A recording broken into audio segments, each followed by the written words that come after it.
Well, here we go again. And this is the day where my head's in one big fog. I don't know why. And I'm here in the office freezing to death because the damn air conditioner is cranked up to frigid. I think I could hang meat in the back of my office here, and it wouldn't rot. But having already whined at the beginning of this, so let's move on to something a little more fun and possibly a little more devilish on our part. We started before we started recording talking about golf. And to repeat myself, as I said earlier, I don't do anything that would intentionally make me sweat. So I'm not what I call a sports kind of guy of any kind, full stop. Walking with and taking my camera for a walk in order to take pictures in the ravine and swat the bugs. That's about it. You know, you're a canoe head. You go canoeing up in the middle of northern parts of Saskatchewan to freeze your ass off and live in a tent or wherever or whatever in the midst of rain and cold and whatever. And I go, lucky you. Yes. Yeah, Love it. it's super happy. And, Yep. we can actually put a date on our conversation today because I saw pictures coming out of Banff of their late summer, early autumn, depending on which side of the coin you Yep. want to toss here, snow. And Yeah. you go, what? Yeah, I know. It's crazy, eh? Now, Yep. before we get into the golf, this is not that unusual. I remember many, many Yeah. decades ago flying into Edmonton. It was August. I think it was around the August holiday weekend, so the bankers' holiday, so early August. And we expect dog days in August, so it's hot, humid, whatever. It doesn't really matter what province, you still get it. I flew into Edmonton and they had a snowstorm, Yep. and it was a major snowstorm. Yep. This Yep. this was not this stuck to the ground. This was at the time we were talking about it in inches. This was inches, and here I was, the idiot, wearing summer clothes, going, "What the hell is this?"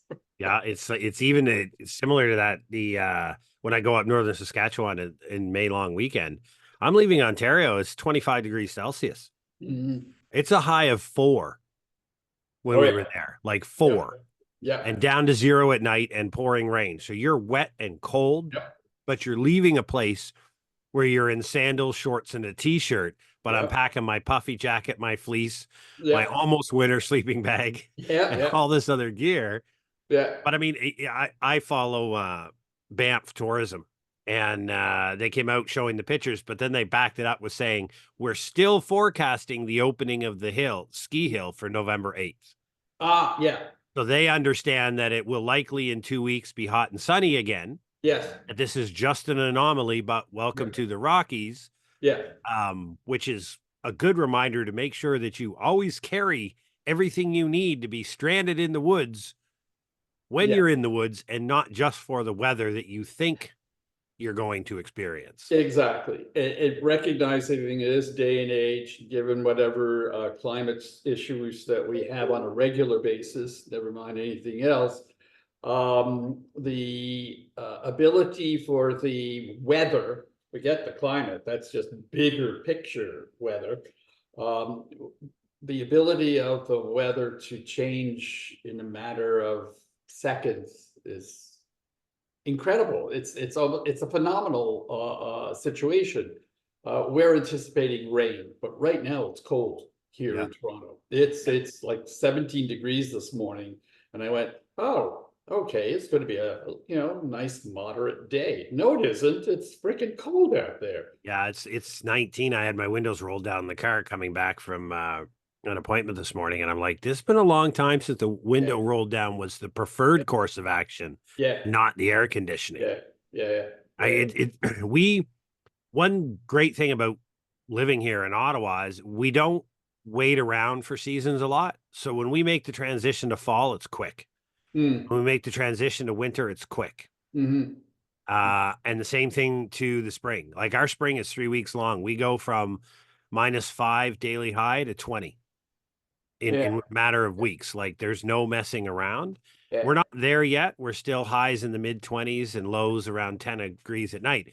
But at night, we're now at the time where the AC is not on, but you're cranking the windows open yeah, and getting the yeah, fans going to get the yeah, natural breeze in the house. yeah, So, yeah, um, yeah, yeah, it's just like golf. Playoffs yeah. are going to start happening in my golf league. Yes, yes. Well, before we get back into the golf, yeah, winter is always a question anyway, especially in Ottawa, because I remember more often than not showing up in Ottawa in January and February. And yes, it's cold. Yes, it's bitter, and the canal is frozen, and everybody is skating on the canal, and so on and so forth.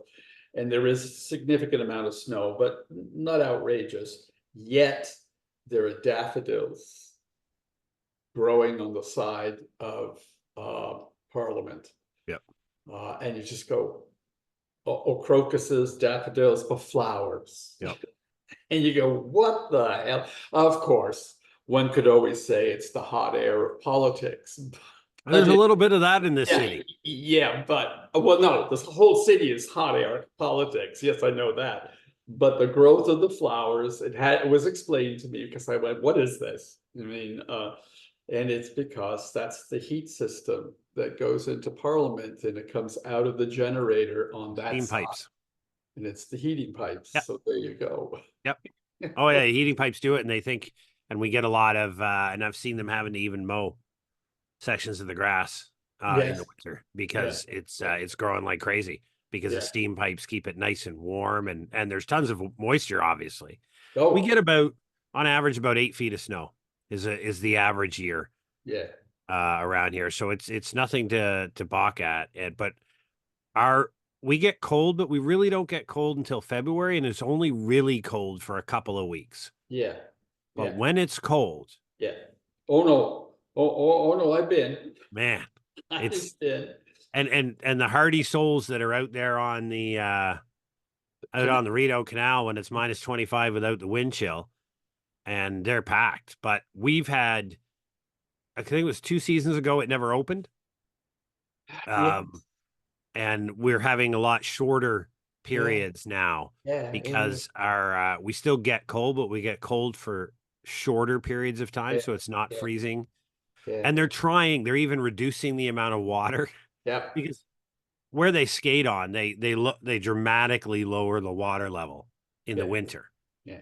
because nobody uses the canal. So they dramatically drain a good portion of it, which makes freezing it a lot easier. Yeah. And then they can lower down all of your washrooms and your Yeah. shops and your cones and your ice cream, whatever, all that Yeah. other stuff that makes somebody a lot of money. Yes. Um, but yeah, I mean, we've had seasons as short as days, measured in days for the whole period. Yeah, I could even claim that I was on the frozen canal once. It was only once because I needed, of course, that's the phrase we all have. I needed a beaver tail. Yeah. Yeah. Yeah, absolutely. You have to get a beaver tail. I mean, like, what's the point of going to Ottawa? It's not for business. No, there's a lot of that happens here, but I think the beaver tails are far more delicious than the business. That's for sure. Thank you, thank Oh, you, thank I you. love them. Yeah, yes, and it's all that kind of stuff I can't or should not eat because I have my doctor in the back of my head yelling at me. But Oh, hey, that's life. I do the same thing every time I pop a Timbit in my mouth. This is not going to help me drop 20 pounds. But No. damn, the Timbit's good. Right? And the reason we Yep. buy Timbits is because they're little Oh, and they you're look damn right. insignificant. It doesn't matter that I'm going to eat the whole box of 10 No, and be the no, equivalent of two full donuts. no, no, no, I no, said I'm no. consuming something small and calorically insignificant. That's right. Until you multiply by 10. But that's And just then by then it's too late. Then you just feel exactly. bad for yourself and you say, why not? I might as well have an ice cream sandwich. I'm already down a box of Timbits, right? Yeah, but most of us are arithmetically challenged anyway. So multiplying by 10 is a stretch. Yeah. we're not going to do the caloric intake of saying, one is this many calories. So if I multiply by 10, I'm going to actually be consuming that many calories. Oh, no, no, no, no, no, no, no, no, no, no, no. The delusions that we live are part of something that maybe we'll get into in a few minutes after we talk about the fun of golf. About trust and what do we trust? Do we trust our own insights into things? Do we trust others? And so on and so forth. And how willing are we to say, I'm intelligent enough to know that I should not have those 10 tins all at once, but at the same time, the sugar addiction that occurs with the first one only demands that I do the other 9. I struggle, but I don't win every time. I don't win every time, but I struggle. Yeah, well, hey, if we didn't do that, then we wouldn't be able to talk about it. No, exactly. So we are actually providing a benefit to all the other people who might be listening to this and saying, see, that makes you normal because of what you do, which is probably more outrageous than what we just talked about. It's like stopping for your coffee in the morning on the way to work. It would be rude not to order the Timbits with it. Right? It's a typical quintessential Canadian combo. You get your Timmy coffee in the morning, your 10 Timbits, and you eat them on the way to work. Get your day started. Yes, and we have just made this a social commitment to the economic well-being of Canada. I do that every time the economy goes down. I go out and spend a whole bunch of money I don't have to try to help out. Right? I just do good Canadian. I do my part. Okay, there you go. I just pay my taxes. I leave it at that. Oh, see, there we go. We have just hit what I would call a wall. Yeah. We started our conversation before we started recording about golf because you usually golf after one of our sessions on Thursdays. Today being a Thursday, but as you said, all of your golf friends and partners and the golf gang, they're all away because school starts and all of their kids or children or whatever term you want to use are university age and they're all going to their dorms or to the apartment that you never want to walk into, shared by 16 other young people. Oh, I've been there, please. Yep. You just look at them going, no, I'm not going in there. I don't want to carry any of your friends home. And I don't mean, your two-legged friends. I mean some of your other ones. And so now you're bereft of golf this afternoon. But we did talk about it.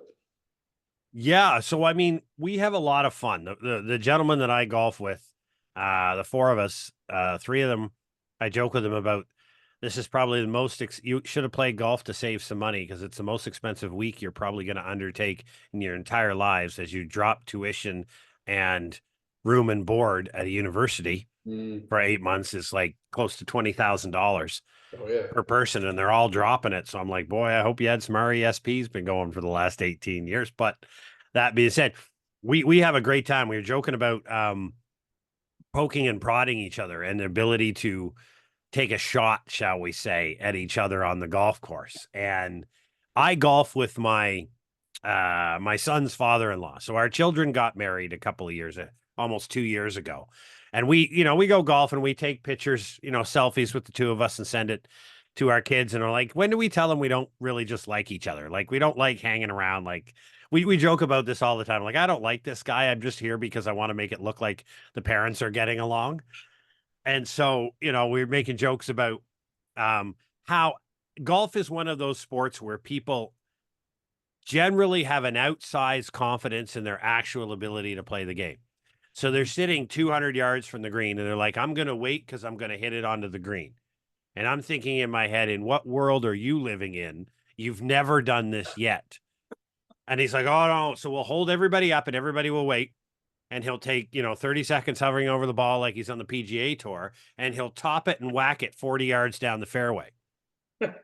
Most fellow golfers would just kind of grab their cart and keep moving. They wouldn't say a word and everything. No, not us. I lean right into that opportunity. I'm like, you made us wait for that? Why would you choose to do that? I thought you were going for the green. And so it takes a very special group of friends to be able to banter back and forth like that.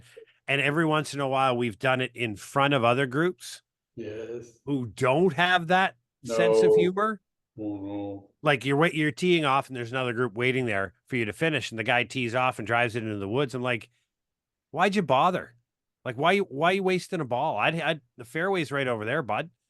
And you can hear the mumbling behind you, and they're not realizing that this is Yeah. fresh, acceptable banter between our golf foursome. So I am going to miss that. I am today. I'm not going to be able to do that, but I also don't have a $20,000 bill this fall to put a child Oh, into university, there you because go. my youngest child actually turns 23 this weekend. Oh, Yeah. so, but you do have a celebration then, just not a $20,000 bill to pay. Oh yeah, I'm quite happy to buy him some other present that doesn't cost $20,000. Absolutely. He did he looked at the world around him and he said, I think college is the right way to go. So he went and took his college program out of high school and carried on after that. And didn't look at a 4-year university degree away from home at $80,000 in debt, Mhm. to get a Bachelor of Humanities. And I can say that because I'm a professor in the humanities, right? Oh, yeah. If you think you're going to take a Bachelor of Humanities and go take on the world, Yeah. or somebody's going to be glad, I can't wait for you to be here. Please apply for the job. I want to give you $90,000 a year Yeah. because you have a Bachelor of History majoring in medieval studies. Yes. Thank you. Cool. That's Yeah, me. but if that's it, if you're just going to do that and Yeah. then launch onto the workforce, you're Yeah. going to be the one they interview on the news complaining that there's no jobs available. Yes. Yeah. It's interesting. It raises the question that I've struggled with. I may even have justified to myself, whether you call that self-delusion or otherwise, that I don't see education, formal education, post-secondary in particular, as leading to a job. That's a very culturally specific approach to education. Now, I grew up in the 50s. Yes, I am that old. So I grew up in the 50s, and I grew up in a culture where getting a degree is about getting a job. That comes straight out of the post-war baby boomer world. You have to go and get an education. I remember the adverts on black and white TV about the guy who was out partying, and then the guy who was sitting there with his slide rule doing engineering. Not an abacus? And no, not quite an abacus, a little bit more, but no computer. Okay, he had protractors and all kinds of little instruments that he was doing his engineering with. And of course, the advert was about stay in school so you get the good job. That's a career. Yes, there's nothing wrong with that approach, depending on the kind of education that you specifically choose. If you choose, say, one of the professions, say, I want to go be an engineer, that will most likely end up with some kind of a job. But if you go into humanities or social sciences, if you go and study something as arcane as Renaissance literature and poetry, me. If you go on to do post-secondary degree in social sciences, sociology of religion, theology, philosophy, medieval studies, history, art, all of which are brilliant, wonderful experiences. None of them will get you a job specific to those areas unless you go on to earn the PhD and go into the other corporate business, which is university. Academia, yeah. If you don't go into academia with those kinds of backgrounds, or into teaching for that matter, it doesn't necessarily have to be at the university level. That's basically what you're preparing yourself for. But to me, it's not necessarily about getting a job. It's about education. To me, the value of education is it has broadened my horizons. It has piqued my curiosity. It has enabled me to find enjoyment in arenas that I don't necessarily have to work at. It's hence I can sit down and pull a book off my library shelf and just sit there and read. All right. I can explore my curiosity. I can learn how to read. I can learn how to learn. That actually is one of the skill sets, Yeah. is learning how to learn, learning how to communicate, learning how to use language, how to get your idea across, how to convince people. We are all professionals. That's the group that we are dealing with here as ourselves. And what do professionals need to do? Okay, we keep saying you need to be leaders. Well, being a leader is about convincing others to follow you, to accept what it is you're saying. And you have a military career, military background. You know damn well that just your position and the command control of a position can only take you so far. You still have to convince those people out there, whether you have the attitude of calling them grunts or otherwise, which I hope people wouldn't. I haven't heard that term used since before I just used it in a long time. That they still need to want to do what it is you're asking them to do, Yeah. or commanding them to do. Yeah. If you don't have that loyalty built around trust, there's a trust factor here. Yeah. You're ineffective in doing anything that you do, whether you have the position or the salary or the multi-billion-dollar background. It doesn't matter. No, and you don't need a degree to be a leader. You don't No. need it's I always said, and I learned this from a very good mentor in the military. He said it's really about, if you think a continuum from compliance to commitment, they will comply because they have no choice. Exactly. Yeah. But if you want to be successful doing outsized work with limited resources in unbelievably impossible time constraints, Yes. that is only possible through a commitment. Yes. And the commitment is not born because you say it. The Yes. commitment is because they see themselves Yep. having a role in the outcome. Exactly. They see their work as being not only important, but a necessary portion. When people see, I've always found that when people see themselves as a necessary cog in the wheel, which means this entire thing comes down like a house of cards, if they're not there doing what they do best, when they see that, then I've been able to achieve. And whether we like it or not, credit, I mean, leaders can say what they want, but credit always goes to the leader. We know the leaders know that's not how it's achieved, but I've been able to achieve many incredible things that probably shouldn't have occurred. Yeah. But that was through my ability to persuade people that Yes. the impossible is possible. Yes. But that it's only possible with them. Yes. And when you ask them to be part of it, and I think part of the trust issue in the past always was there was that relationship between I will go to university and I will get a degree and I will trust the system will find myself an appropriate place in society to work. Yes. And to quote one of my favorite innovators, Elon Musk, he said, unless you're going after a profession, college is not necessary anymore.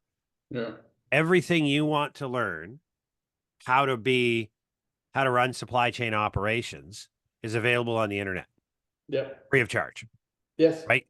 Now, some professions will require certain education, like lawyers, doctors, dentists, pharmacists, etc. It's all legally established in a regulatory framework. But for somebody to work in the supply chain operations world, Oh. right now it's a cultural shift. We still tie job requirements to not skill sets, but Yeah. an education. Yes. So I want you to have a Bachelor of Science in Operations, a Bachelor of Supply Chain Management, because they do agree in some places. And hopefully you had a couple of summers internship, but beyond that, we can deal with it. I'm not asking for a set of skills. No. No. And you and No. I know that with today's academia, because we've both spent significant amounts of time in it, Right. that 300 people in a room and one little small guy way down the front with a headset on is not developing a skill set. No. And I just find this really interesting, and I'm not sure where we're going to go with it when it comes to, do we want people that with the skill sets to be able to execute the role, or do we want people with the credentials? Yes. And knowing that credentials does not always No. correlate with No. skill sets. No. No. And there are too many cases that I have run across and be involved in that where credentialism is basically a problem. And coming out of COVID, that actually had been highlighted as a major issue in not just in supply chain and logistics, but in multiple arenas. That the credential is not necessarily a guarantee that you can trust that the person knows what they're doing. And notice the language, knows what they are doing. It's the doing that's important. It's not the knowing that's important. Now you have to know something, otherwise give me a break, will you? You have to know the front end of a truck as it comes at you, so that, you know, as it's about to run you down, you've got to know that it's a truck. You know, it's not just, you know, Thomas the Train or whatever the heck it is the kids used to watch.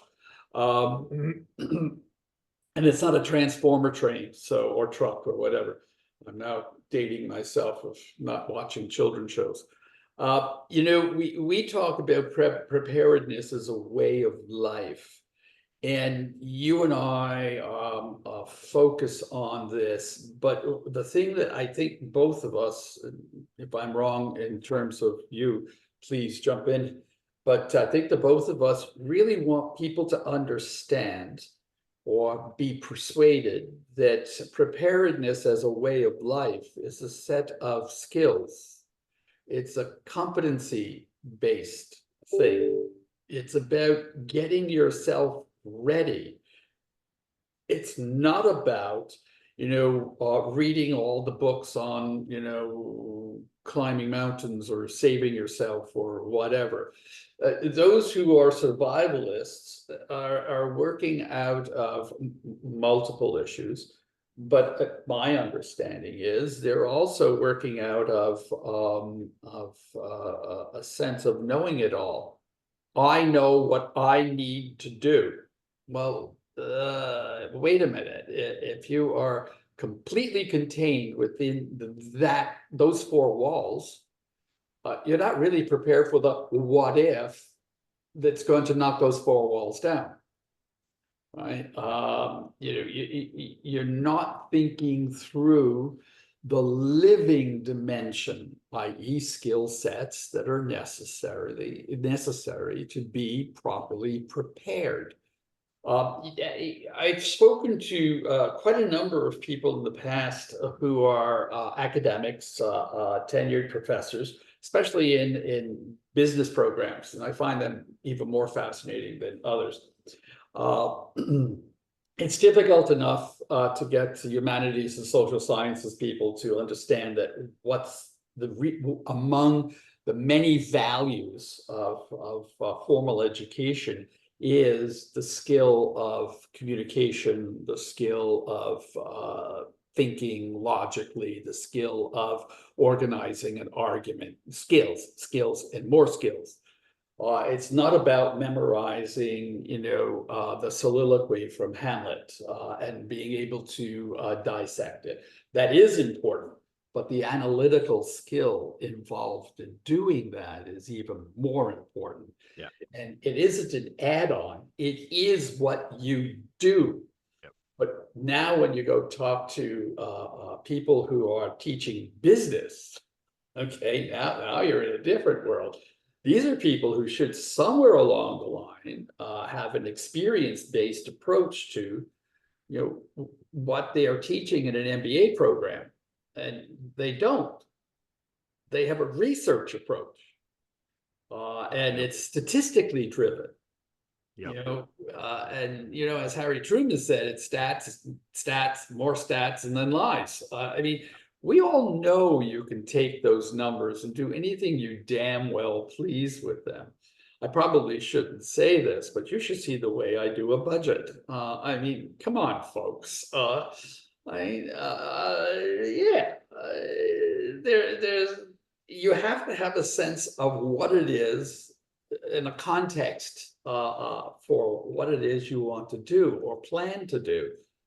But I always find it fascinating when banks, when a young entrepreneur goes to a bank to get a startup loan, and the first thing the bank asks is, "What's your 5-year business plan?" And I go, "Your 5-year business plan is this fictional story that you create to look good. It Yeah. ain't real. It Yeah. can't be." My 5-year business plan is to be sitting here in 5 years asking you for another loan. Yes. You can't say that to a bank because No, that's not what they want to hear. no, they want to know how you're going to make money, Oh, and yeah. the whole skill set, a way of life, preparedness as a lifestyle, the word you use, I say the way of life, that's a skill set. And the skill set, I think, marries a lot to your reference to business school. I did an undergrad, a general undergrad, but vast majority of my classes were in the business realm. And I had a really great old school, and I'll call it old school professor. She used to mark with a pencil, Oh, I love it. like Oh, not an old fashioned pencil. yeah, yeah, Um, and she said the right education for business is a liberal arts education, yeah, yeah, because business is about people and it's yeah, about humans. Said yeah, I can teach a monkey to do supply chain operations, to run yeah, accounting frameworks, and to yes, run a marketing program. That's right, easy to teach. I can teach right, anybody. What I can't teach people is how to think. And what I can't do is teach people how to deal with other people. That's the liberal arts education, she always says. She wanted somebody who could think yeah, theoretically. And so when I talk to people about preparedness, the default set of skills they think is involved is, oh, I need to know how to light a fire. I need to know how to forage for food. And I'm like, no, no.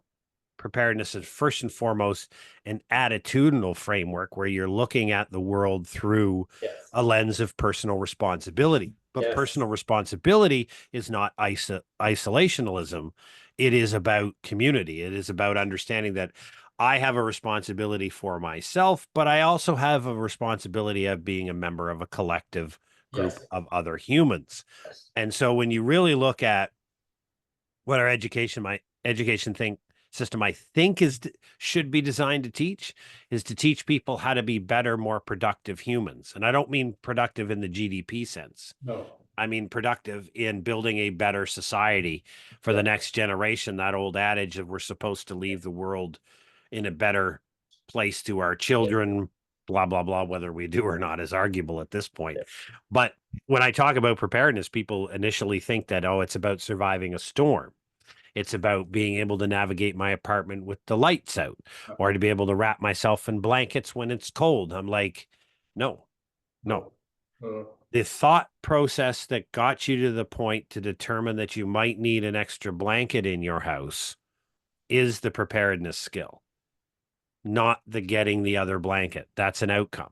yes, And people yes, are always looking at, that's why I rail unapologetically at those that keep championing the idea of putting together an emergency kit.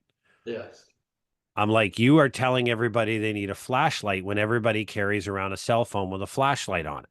yes, If you have the attention of the population, which Yeah. is infinitesimally small and short, and you're going to waste that opportunity on telling them to get batteries, flashlight, and some canned food, which, by the way, they already have. Yes. Most of And us. most humans I don't know, Yeah. most humans I know won't starve to death because somebody forgot to tell them to eat when the power goes out. Yes. I don't know anybody like that, right? No. And it's just part that really the one phrase that I use all the time is, in Canada, in our history of databases, we have no record of a statistical number of Canadians dying of lack of water or food as a result of disasters. But Yeah. every one of our national programs put those at the top two things you have to gather for your emergency kit. Yeah. Yet nobody has ever needed them. Yeah. Yeah. Yeah. I Right? know. When your attention I know. span is that. Speaking of what you were saying about communications, Yes.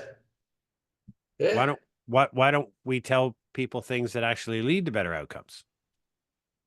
Well, several things around that, and I've been mulling over this notion of trust versus dependence, and it comes out of a discussion we may have had recently about friends of mine, family members, all getting older, and I'm thinking of friends that I wrote a letter to recently, or long. Well, my emails aren't emails; they're not messages; they're letters. so, Yeah, so little letters.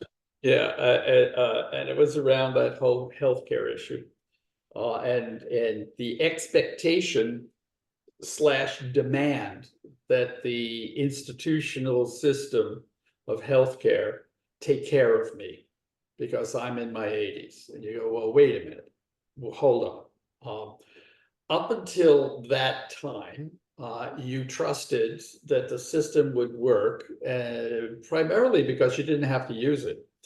Right. Now that you need it, you've reversed, or you've moved out of the trust world into a dependence world. You have to take care of me. I depend on you. Now, there's nothing wrong with dependence, except that the difference for me is the difference between trust and dependence is we choose to trust. We choose to trust ourselves. We choose to trust others. Dependence is where we actually want to have somebody else control us, take care of us. Yeah. And so it's actually a position of weakness. It's not a position of strength. Trust is a position of strength. Um, we want to take care of trusting. When we trust, we want to take care of situations in context. When we're in a dependence mode, we want to be taken care of. Yeah. And I find this fascinating because it gets us into this preparedness. And we talked about golf. We talked about your playing golf with your son's father-in-law, and of course, the ongoing family joke that we actually don't like each other. Yeah. And so we rag on what we used to say in New York. We rag on each other, and we actually film it and do selfies to prove that we like each other but don't like each other. But in reality, we like each other. Yeah.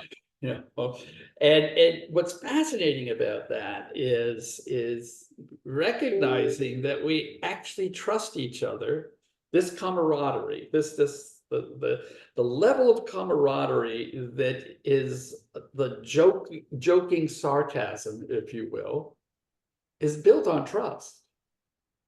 We're not hurting ourselves. We're not dealing with bruised egos. We all are sufficiently self-confident. We trust ourselves. Whatever our ability is in terms of playing golf is a whole other issue, but we all are self-confident enough to laugh. Those who can't laugh lack self-confidence. Yeah. Yeah. And they can't allow anybody to laugh at them or to point out default or problem. It's that outsized confidence, not self-confidence, that's at work here.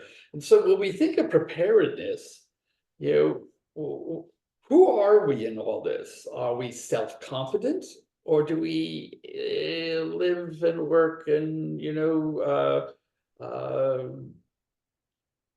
live in a world of outsized confidence?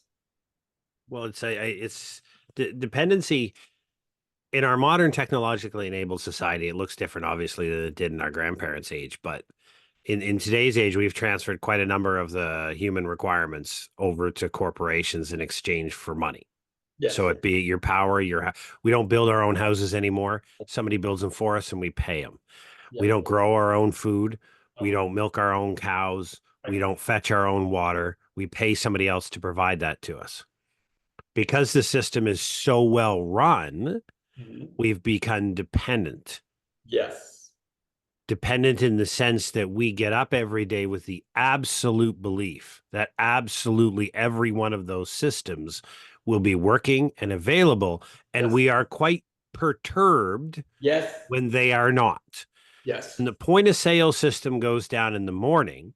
Not many of us now have a couple of 20 stuffed in our wallet to deal with those times when the point of sale system is not down, but you still want your scones on the way to work. Yes. I do. Most don't think that way. They just get mad because their card is not available, or they can't tap or insert, or they flip the switch. They flipped the switch on their light switch. It didn't work. Toronto Hydro failed again. Yes. Without understanding the myriad of things that might have occurred. Yes. When we become that dependent on it, in preparedness, we call it a state of awareness. It's not necessarily, I live in a Toronto condo and now I have to be able to generate my own power. It's about, I'm aware of my dependency on the support systems. I'm aware of what my world looks like when that system is temporarily unavailable. I understand the impact of that. And then I have that conscious conversation. Do I want to do anything about it? Is it really that big? Does it really matter? Do I need to prepare? And that do I need to prepare question is influenced by so many different variables specific to where you live, your family, your responsibilities, the time of year. We could go on. And so really it's about that awareness question. We're all dependent, right? Unless you're self-reliant in a yurt in the woods, we're all dependent on the 10 sectors of critical infrastructure to keep our world running, right? I run my business is totally 100% online. Yes. I don't have the internet. I don't make money. Yes. I'm a professor. I teach online. I don't have the internet. I'm not teaching. Right? It's that full simple. It's a binary on or off. I'm aware of that. I understand what that means. I understand what that looks like. And so I have strategies to mitigate short interruptions in those. That's a state of preparedness. So I don't cease doing what I want to do when one of these systems is interrupted. I switch over to the plan that I came up with and I implement that. Yeah. Yeah. Interesting as you're talking, I'm thinking of, the range of reaction I have when using a system that I depend on in order to go from home to work or home to buy public transit. Now, I do enough whining around that here in Toronto because it isn't the best system in the world. I don't know if there is such a thing. Yes. You can go read all of the statistically oriented reports on the best system in the world is, etc. Okay. The Toronto system suffers from a lack of investment over the last 10 to 15 years. I mean, or whether they did it intentionally, well, no, they wouldn't have done it intentionally. Whether the money just wasn't there, or they misuse them. I don't give a damn. It's reality. This is the way it is. Now, interestingly, it's how do we hand reality as it happens? There's preparedness. Yep. Now, Yep. when the system was actually getting worse, the instant reaction on my part was screaming and yelling and whining and going, I hate the damn, and the words that came out of my mouth, I don't even want to repeat because we're recording this. Yep. And you go, I can't handle this. These people are nuts. And then even worse than that, as they're trying to make it better, they're shutting whole lines down at long periods of time. Okay, Yeah. we have to do this, therefore this service is no longer available. And you go, wait a minute, now your planning is driving me crazy, right? Your remediation plan is screwing my life, okay? More things to complain about. Now, excuse me, interestingly enough, I've got to the point where, and I don't know whether this is because I gave up or because you accommodate. And I think it's more accommodation. I'm trying to give myself a little tap on the shoulder here. I know there's going to be a problem. I don't know what kind of problem. I don't know when the problem's going to happen, but I know there's going to be a problem. And I have a choice. I can make this cause for an ulcer, Yep. scream and yell, have an aneurysm and die on a platform. Or I could just say, there's another train. Yep. Just go and wait. Yeah, and it's so much about how we intend to deal with things, and it touches a bit on the Stoic philosophers who would say, one of their pieces of advice is to say that, bad things are going to happen to you today. So what do you intend to do when the bad thing happens? When what your plan gets interrupted by something we call reality. Yes. And it doesn't work out the way you thought it would. So you're Yeah. absolutely right. Your choice of reaction is your choice. Yes. No, it's not a happy thing that the TTC has changed schedules, and OC Transpo here at the same time. Yeah. We used to, but pre-COVID, we used to drive on packed buses right on by stops full of people. Yep. Because the bus didn't have a room for another human. Right. And all of these people were dutifully right where they should be according to the schedule, but the bus was packed and the next bus wouldn't be coming on for 20 minutes. And because other stops, that one would be stuck. Yep. Your choice is what do you choose to do? Now, as the frequency of those interruptions changes, that also is, okay, hey, listen, if it happens once a month that I miss a couple of trains, I'll live. But if every 3 days I'm having to make new transportation arrangements, that the fact that you remain in that place is no longer the TTC's problem. No, That's your problem. Yeah, right? You've been given a set of stimulus, a set of change of circumstances. Yeah. Yet you remain the same. You remain constant. Yeah. You don't change anything. So it's awareness that I spoke about before, and then it's your adaptability. Yeah. You're not this incredible elastic individual, but you are somebody who realizes that as circumstances change, circumstances that are beyond my control, Yes. I can ameliorate the pain and suffering that I'm feeling by adapting to the new reality. If TTC changes like we're changing our train schedule here from every 5 minutes to every 10 minutes because they're running out of money. Yes. Same here. I'm not sure how many worlds will end because you have to wait 5 additional minutes. Yes. If you read the comment section, it's catastrophic to some. But the reality is, I don't control OC Transpose scheduling. Irrespective of how I feel about the decisions they make, it is my responsibility to adapt what I need to accomplish to that if my choice is to use them as my transportation. Yeah.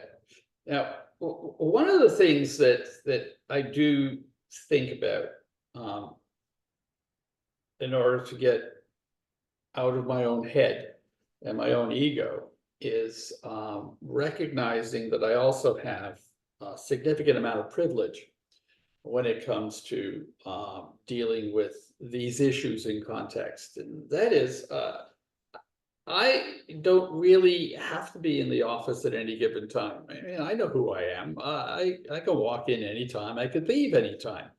Uh, Nobody, I don't report to anybody. You know, all kinds of people report to me, but I don't really report to anybody. And beyond all that, I don't necessarily, you know, I can decide, and I have the privilege to be able to decide to wait for the next bus, or to take a different route, or to say, okay, it's going to be a 10-minute wait. It's okay, I can accommodate that. The people I feel sorry for, and I really, my heart goes out to them, is because they don't have that privilege. They have to be at work at a certain time. The system only works at a certain time and in a certain way. And what I would love to see, and you and I both know we're not going to get corporations, companies, employers to do this, is I would love to see employers accommodating the reality that, you know, those who are stuck with public transit have to live within the confines of public transit in all of its craziness. Therefore, they're not necessarily going to show up exactly when they're supposed to be there. That accommodation I don't see as a social responsibility on the part of the employment situation. That I'm not about to say I'm going to fix it, because I can't. But at the same time, I do recognize what my limitations are. But at the same time, I do see that I can accommodate much more easily than many others. Yes, and part of what I try to and try to educate or put into the education system that I use is you're right. There's a lot of people in society who, by default, public transport is their transportation system to and from work, to and from appointments, whatever it may be. Yeah. Yeah. There is a personal responsibility in there in choosing to live a 1 hour and 40-minute public transit ride away from where you work. Mhm. Um, some will argue with me on that because, you know, cost of living, where you have to live, back and forth. Everybody has choices, Mhm. and it's a shared responsibility. Hopefully employers will do that, but it's also a shared responsibility. You know, you're doing a job that needs you to be there at 8. And it probably needs you to be there at 8 because the person working that's off at 8 would like to go home. Mhm. Right. And from my previous career in the military, you can't leave your post until your replacement is there, irrespective of what plans you have or what times lays Yeah. in front of you. Yep. So it's difficult in the city of Toronto where you have the TTC and you have to get around by the TTC, because even if you did own a car, it's probably not any faster Oh God, getting no. around Oh, in no, your no, no. vehicle, right? It's actually much worse. Exactly. So it's a logjam. You got to take the TTC, and I had a friend who had a job, lost what they call an A job in the army because he didn't his family had one car. So when he moved to Ottawa, he said, "This is no problem. I'll take the bus." His new job wanted him at the desk at 6 a.m. The Mm. bus could get him there at 6:20, and Mm. that was the first bus. Mhm. Yes, the first bus that actually started operation And the according to the answer he schedule. got was, "How you get here is your responsibility. Thou Yeah, shalt be here at 6 a.m." yeah, So he walked away from that position and got a different job. Less important, less noting, but yeah. one that could accommodate his schedule. So I really think we have to understand that I'm gonna there's a bit of a, and I write about this, so I'm free to say it publicly. There's a bit of a victim mentality that exists Mhm. in not one necessary generation, but it's coming more and more prevalent. I'm finding in a lot of saying, like, I can't do anything else. It's somebody else's responsibility to fix this situation. Like, is it TTC's responsibility to create a schedule that helps people out more? Or is it the individual's responsibility to adapt their schedule to what TTC offers? Mhm. Setting aside the fact they're not on time, forget that. That's a whole Yeah, different that's a whole other. discussion. But I think we don't do ourselves any great service by trying to say that the responsibility doesn't at least partially lie in the individual. No, yes. If we're going to be true to our approach to preparedness, even if you and I aren't on the same wavelength on some of this stuff, nonetheless, the struggle we have to look at is, the system. We have become dependent on all kinds of systems, whether it's healthcare or transport or what have you. And that dependency translates often enough into you've got to take care of me. TTC doesn't have to take care of you. Not at all, no. Even if they have one of the worst records from my point of view, in terms of customer service, I still do not believe they know how to spell the word customer or service, but that's me being super nasty here. Nonetheless, this is where I had to come to that emotional, psychological conviction. They don't exist for me. I trust that they will work occasionally. I also trust that they're not going to work consistently at all times. So it's my responsibility to deal with that. Now, as I said a little earlier, I also am in a position where, okay, I can, I have this since COVID. I have this I'll call it working relationship with the TTC. I'm there at this. They start at 6 o'clock in the morning. I'm up at 5:30, and people say, "Why are you up so early? You don't have to be." Well, I want to get onto a train that's semi-empty. Yeah. Don't want Yeah. to be in a crowded train. Yeah. Okay. Now you Yeah. may say, "Oh well, you're being prissy." No. Oh, Since COVID, I don't want to get into a train that's got thousands of people in it. I'm trying to take care of my health by doing that, and it's my responsibility, my health. So even when I'm on the platform at 6:05 and the first train comes by and it's chock full of people who have just finished the night work on the rails, I won't get on the train. I'll wait for the next one. Now, interestingly enough, people will park in and they'll just like sardines. But you know what? There's a train that comes by in another 2 minutes.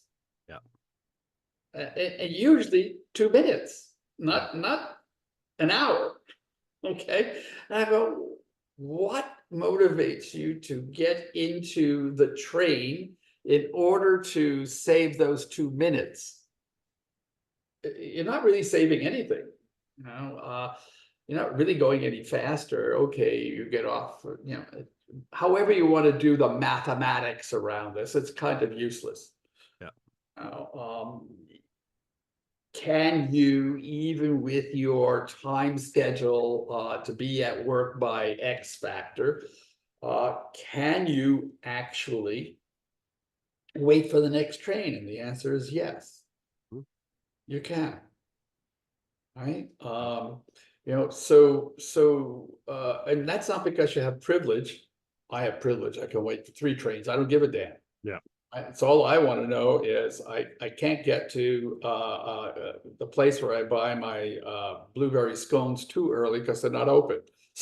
What's the point, right? So what's the point of Yeah. rushing? Yeah, exactly.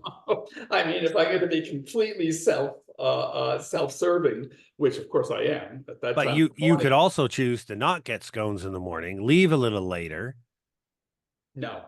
Exactly. Right?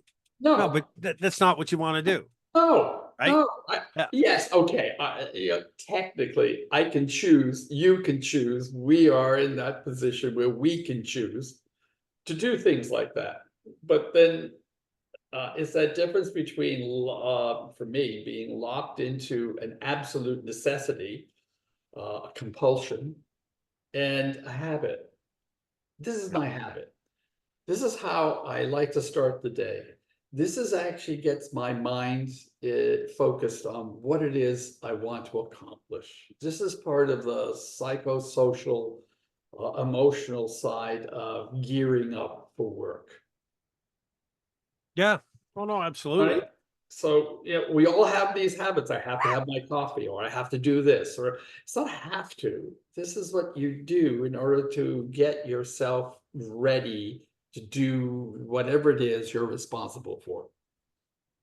You know, but it's that I trust that the system is going to accommodate my needs, or I'm going to adjust in order to accommodate myself in Yeah. the face of the context of the system.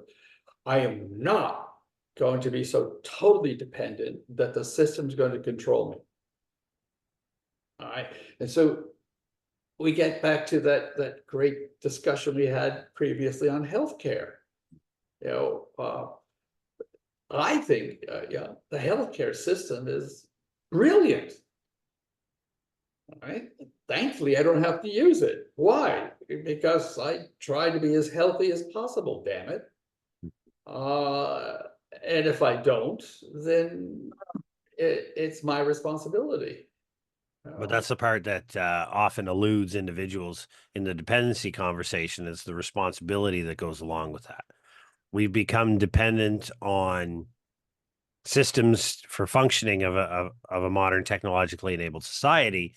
And then we just assume that it is somebody else's responsibility to ensure that runs. And when it breaks down, it's somebody else's responsibility to step in and help me and assist me when it breaks down, instead of assuming, like we talked about in healthcare, that that's one thing we could do a lot to save our healthcare, probably billions of dollars, is persuade individuals to take responsibility for their own health. It's kind of like Japan. And I mhm, love this story out of Japan where uh, the bodies are measured and weighed at the employers are required by law to weigh and measure their employees for health.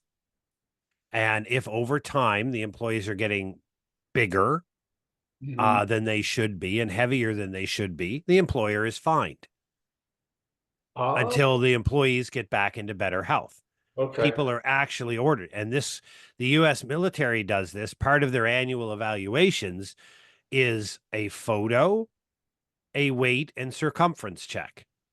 Okay. That's put right on your personal evaluation and fitness report for continued employment and promotion is your weight and your body measurements. Yes. And right in today's society, people right now listening to this are probably absolutely losing the you know what about it. But other societies maintain high levels of personal health and low per Yes. capita healthcare costs Yes. because they hold a standard, a Yes. cultural standard. Yeah. You would not be 300 pounds overweight in Japan because you would be culturally looked down upon, and that would not be supported in the culture. But in our culture, a culture of unhealthy habits is totally celebrated as an independent choice that you have, which works in the American system because you pay for your health care based on your personal health. Yeah. Yeah. Great. But in a collective system where we all pay for the health care, your poor health choices influences my tax bill. Yeah. And I don't like that. So I want you to be healthy, Yeah. adopt a healthy lifestyle, get within a healthy weight range, because that saves me money Yeah. Yeah. and it helps our collective healthcare system. But Yeah. when you talk about, this is what I talked about way in the beginning of our conversation about not just individual responsibilities, but our responsibility to the collective. Yes. I have a responsibility to my fellow people in the city of Ottawa to maintain the most robust mental and physical Yeah. health I Yeah. can. Yeah. so that I intentionally draw as little resources Yeah. as possible. Yeah. That frame of thought is not part of our culture. And I think it's a big reason why our healthcare is where it is. Well, And our preparedness level is where it is as well. yes, yes. It actually gets down to something that in my recent discussions with a group of people about food safety, and it's about quality management. And in quality management, we may have talked about this in another other sessions. Quality management isn't just about product. It's the quality of life. The quality of healthcare, the quality of whatever. So preparedness as a way of life is really focused on maintaining a level of quality that is part and parcel to the way in which I and the collective I belong to can be prepared in the event of an exogenous event or situation. So it's a quality issue. We talked about it as a lifestyle or a way of life, but a way of life could mean, eating those 10 bits, every hour of the day. So that's a pleasure principle driven quality of life. We think of quality of life as pleasure, consumerism, when quality of life is, to me, is about responsibility. It's about taking care of myself. Listen, I have had, since very early on in my life, I grew up with a very strong sense of independence. Right? I need to be responsible for my life. Full stop. And in my relationships with others, it is based on my ability to maintain my independence, which is not necessarily isolationist, but at the same time, my independence allows me to be an open, contributing person in relationships. Now, I know that sounds odd, and it sounds counterintuitive, but the fact that I am independent enables me to be part of and accept my roles and responsibilities in the collective. Right? It's not isolation. That's what people think that independence is. You go isolate yourself. Independence is enabling you to participate more fully in the collective experience that is part of our social well-being. Uh, Having said that, to me, that's a quality issue. And it's about choices. And choices are about responsibility. It's not about choosing which donut to eat. It's about choosing to be responsible about eating a donut or not. Yeah. Yeah. Okay. I love donuts. I mean, Timbits drive me crazy. Right? Thankfully, there's no Tim Hortons anywhere near me. Okay. And I know that temptation, I have no strength against temptation. God save me against everything except temptation, because I know I'm not strong enough to handle it. And Yep. and so it's one of those things that become the struggle, the real struggle of the everyday, right?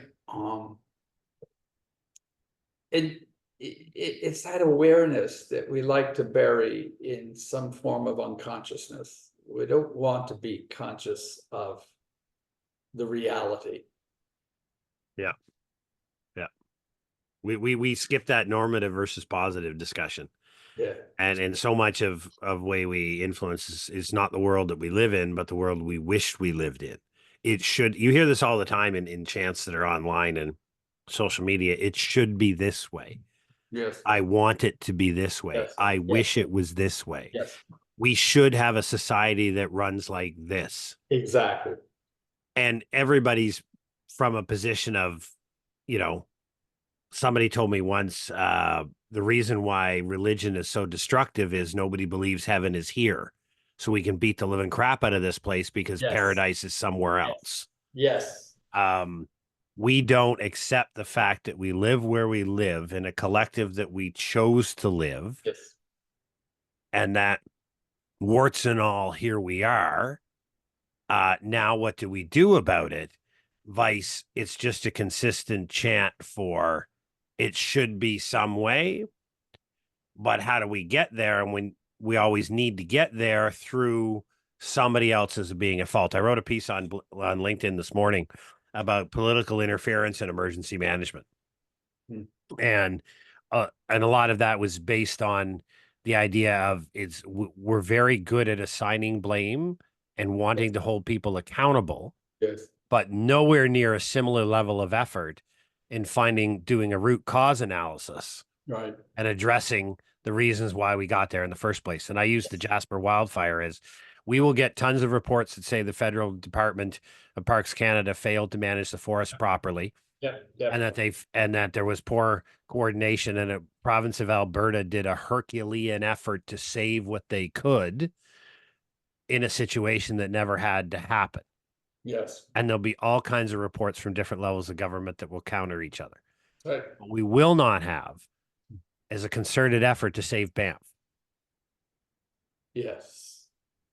And so I wrote this morning that in LinkedIn that I presume within the next couple of years, Banff will burn. And it will burn for the very same reasons that Jasper burned. Yep. Because we assign blame, we assign responsibility, we want victims, we want resignations, we want accountability, Yep. but we don't want to do the work to change. Yes. It's somebody, the other part of being There you go. and a depend this is a phrase that we learned in the military, from being the other side of being a dependosaurus is that's only possible when it's somebody else's fault. Exactly. You know, we live in a world that culturally is about others, otherness. It's almost like a philosophical, social reality. It's always someone else. Okay. It's always that other, whether it's political, social, financial, Yeah, institutional, economic, it doesn't matter. Yeah, economic, historic. It doesn't matter. You choose the category, but it's always the finger pointing, and it's actually built into our religious cultures. Why? Heaven is somewhere else. mm-hmm. Hell is also somewhere else. And we seem to have this cultural conviction that here and now is somewhere in between heaven and hell. Yeah, When in reality, this is heaven. And it can also be hell. And both of those are dimensions of responsibility. yeah, What makes heaven heaven is what we do and how we do it. What makes it hell is the exact same thing. yeah, absolutely. And one person's heaven can be another person's hell. Exactly. But we miss that in the collective because we're always seeking, in a neighborhood of say 150 people that live in a condo building, you're looking at 150 outcomes instead of one. Yes. Oh, yes. So, and you know that from living in a condo, Of right? course I do. And it's a So, small condo, and it's yeah, amazing, yeah. amazing how this is so real. And so when you look at collective tribal human society, you would think that a condo building is the very epitome of how we should organize our society, bringing families together in a common location and Yeah. together for the common good. The idea of the condo board is brilliant from a theoretical perspective. Yes. No. Exactly. The Reality is living, the living reality totally is different. totally different. Totally different. But we It's a live. cornfield. Yeah, no. It's my brother's the head of the condo board, and he's got 12 units in PEI, and I continually listen to him go on about the struggles he has about fences and various other things, and Oh, Oh, fighting with members of the condo. And I'm like, hey, this is, you're supposed to like work together for a common good, right? But when something goes wrong in TTC, what we don't hear is how can we come together and collectively improve this? That's never a conversation. no, It's no, always who's to blame, who is at fault, yep, and yep, is it Olivia Chow or Doug Ford's fault? yep. And That'll it's gotta depend be on your somebody. side of the political spectrum. It's got to be somebody in authority, Yep. whether they're elected or otherwise, because they have the responsibility and I don't. And they let me down. And they let me down. Yeah. It's not because no, it's because that's who they are. That's the Yep. position they have. And that position holds all authority. Right? Therefore, I have to depend, and we get back to this term dependence. I depend on them to do the right thing. The issue is, I'm the one who needs to determine what the right thing is. There's this ongoing series of postings in Instagram that someone said, we've discovered the center of the universe. And there's going to be a whole lot of people pissed off. Yep. Yep.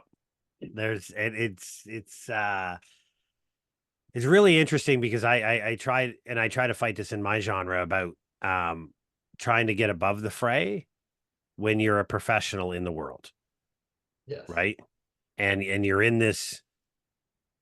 a fight where politics and ideology are rampant, but you actually want to get something done. Yep.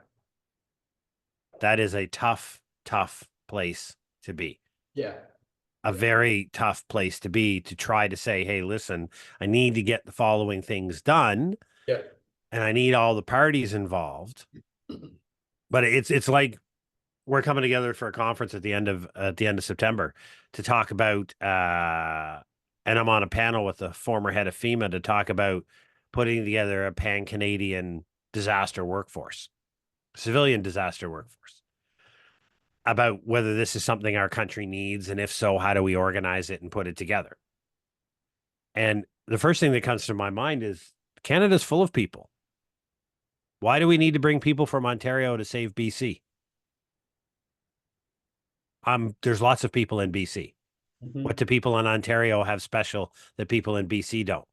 Like why are we looking pan-Canadian, the second largest country on the face of this earth, to move a bunch of assets around when the assets already exist in every part of the country? Right. Like, I forget the mayor that called in, mayor of Toronto that called in the army to help snow shovel. Don't go down there. Don't go But down. but funny enough, there were people in Toronto who had snow shovels. No, really? So why did you have to go to somebody who wasn't in this city? Well, I don't know how popular my point is, but the point is, the collective is you already have everything you need exactly. in your condo board, in your condo building, and in your Yeah. board. Well, it's that acronym that I introduced last time that we spoke. And that's the FUD. It's the fear, it's the uncertainty, and it's the doubt. And it's comes out of the advertising world from the 1950s, 1960s. It's how do we manipulate people into acting in such a way that we control what it is that we allow them to do. Now, part of that control is their capitulation to being dependent on. Why should I shovel the front of my house? The city has plows, let them do it. And you go, whoa, wait a minute, it's your house. Yeah. Yeah. How are you getting down the icy steps in order to get to the wherever you have to go? What if your car is not in the garage and it's sitting out there and you have to get to it? Do you slide? Who are you going to sue if you fall down the steps?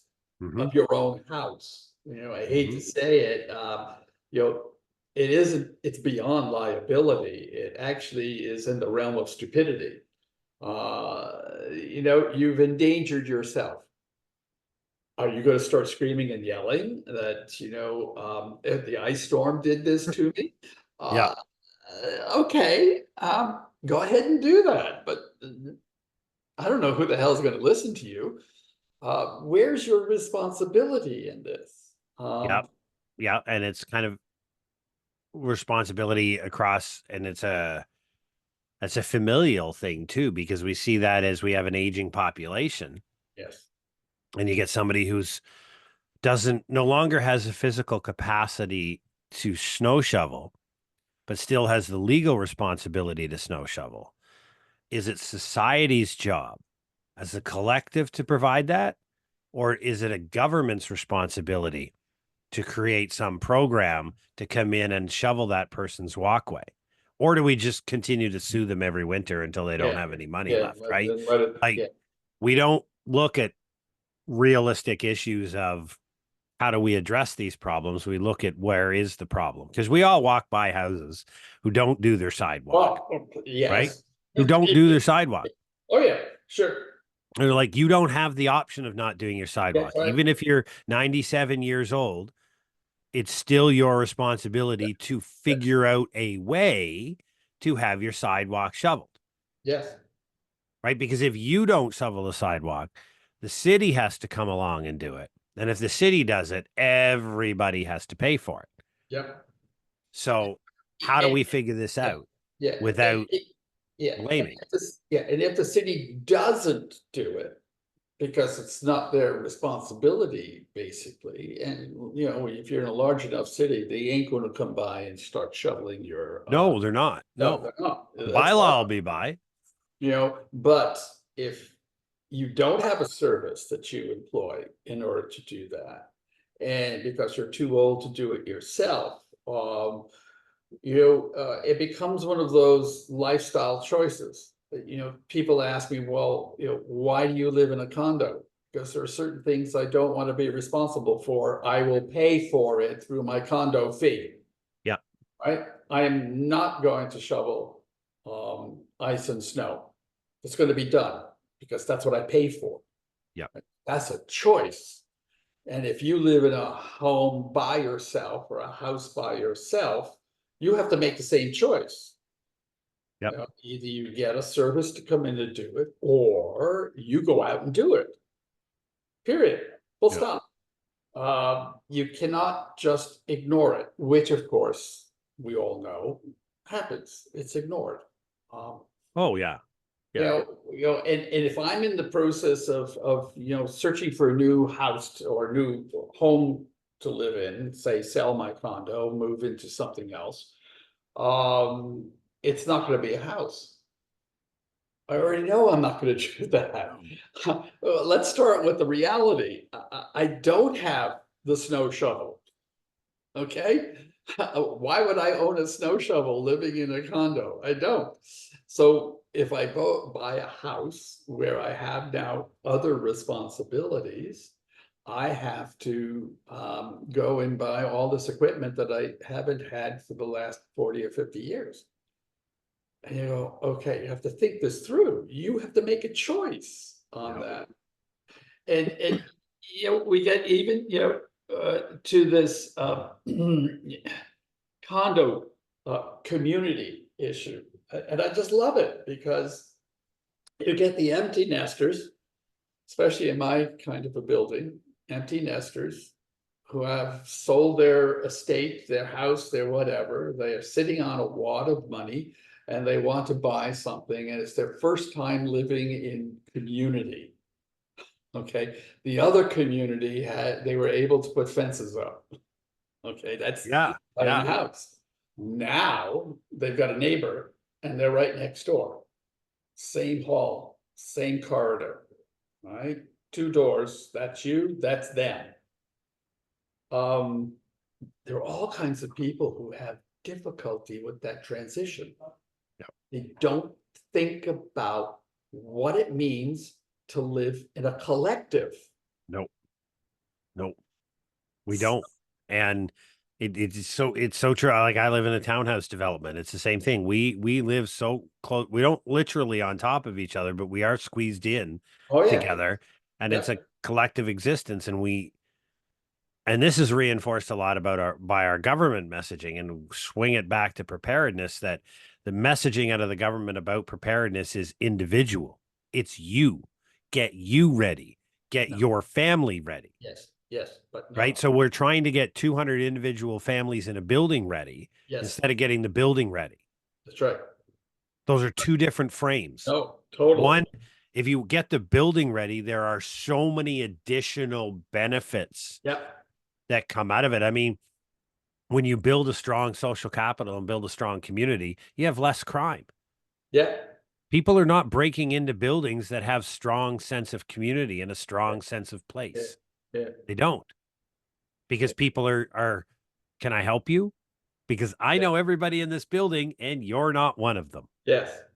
Yes. Yes. Yes. You know, Oh, yes. But that we just ventured into a whole area well, that that could be an exclusivity argument and a us versus them, no, but it isn't. yeah, No, I'm going to stop you right there because this is a very common problem in a collective living situation.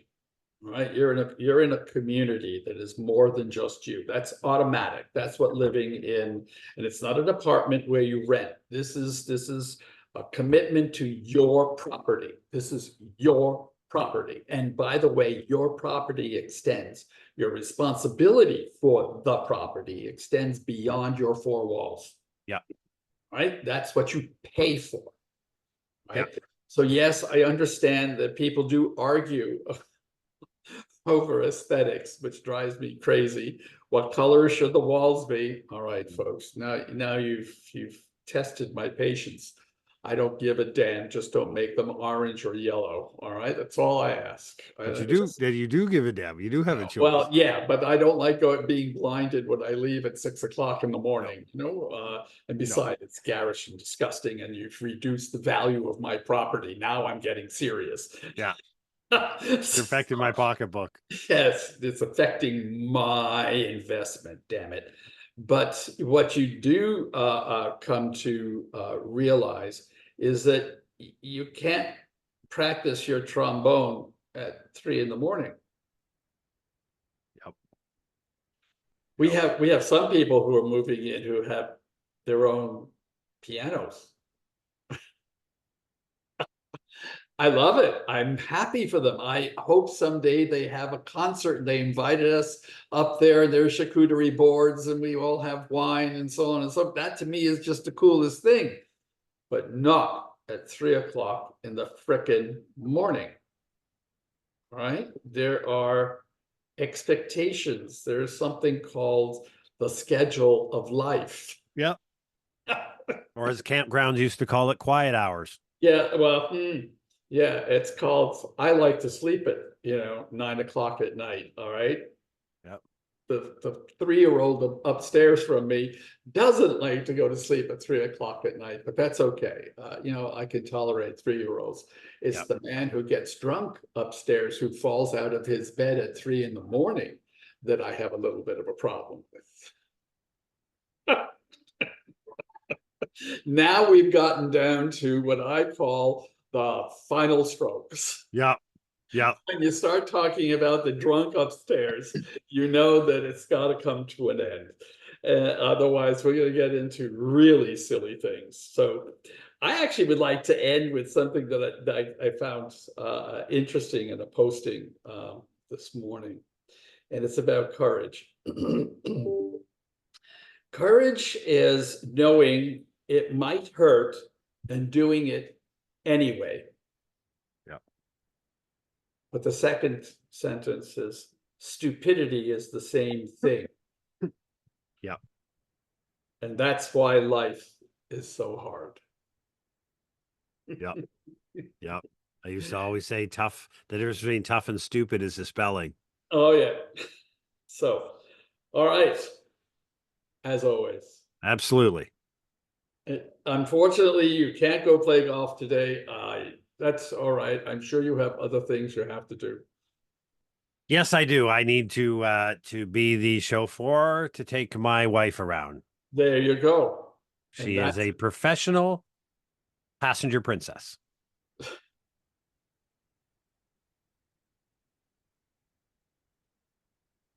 I am just biting my lip on Are that. you? Oh, you're damn right, man. That's because this is going to be edited by somebody else, and Yep. it's going to say, "What do I leave in? What do I take out?" We're leaving the passenger princess in. And they're going to stop it right there. Yeah. Yeah. And entitle the episode Passenger Princess. Maybe you never know. I think it's great. All right, take care. Have Yeah. a great weekend. You too.